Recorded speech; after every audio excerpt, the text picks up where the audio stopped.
नाज़रीन ख़बर शामिल कयूं पिया ब्यूरो चीफ सखर जी रिपोर्ट मुताबिक़ रोड़ी मां मुबैना तौर शादीशुदा जे मुड़स जो मासूम ॿारड़ा साण करे एहतिजाजी मुज़ाहिरो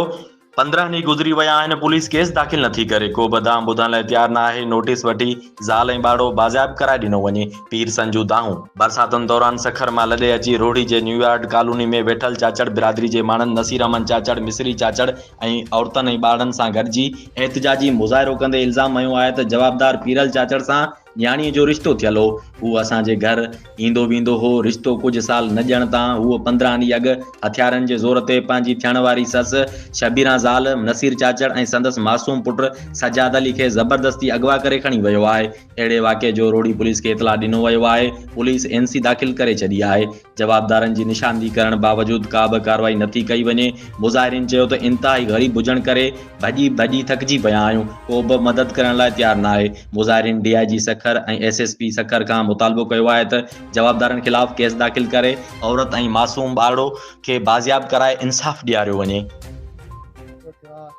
रात जो टाइम हुयो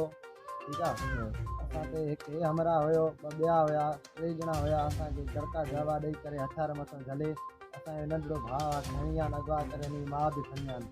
तंहिंखां पोइ असांजे छोटा कज़न लॻे थो असांखे ठीकु आहे असां हिनखे सुञातो आहे ॿिया बि सुञाता आहिनि फरार थिया आहिनि पहिरियों असांजे पाड़े में वेठा हाणे पाड़ो बि छॾे फरार थिया आहिनि ऐं असां हाणे थाणे ते वञूं था थाणे वारा असांजी काई बि नथा ॿुधनि कोर्टनि में भॼी छिका हूंदा असांखे केस रखंदा न कुझु था करनि घणा ॾींहं थिया आहिनि इन वाक़े ते 15 ॾींहं थिया आहिनि छा मुतालबो इहो असांखे इंसाफ़ ॾिनो वञे ठीकु आहे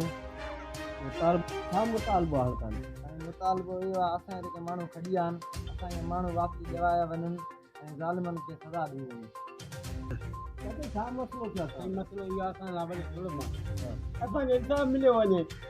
ज़ालिमनि खे सज़ा बि न वञे इहो गिरफ़्तार थिया वञे मथां अहिड़ो वयल अहिड़ो ज़ुल्म मुंहिंजा बचिड़ा खणी विया आहिनि मुंहिंजे मथां ज़ुल्म आहिनि ख़ुदा दानी मुंहिंजी मदद कयो ख़ुदा दानी मुंहिंजी मदद पुलिस चाचा मदद करे पई तोखां करंदासीं जेल वञा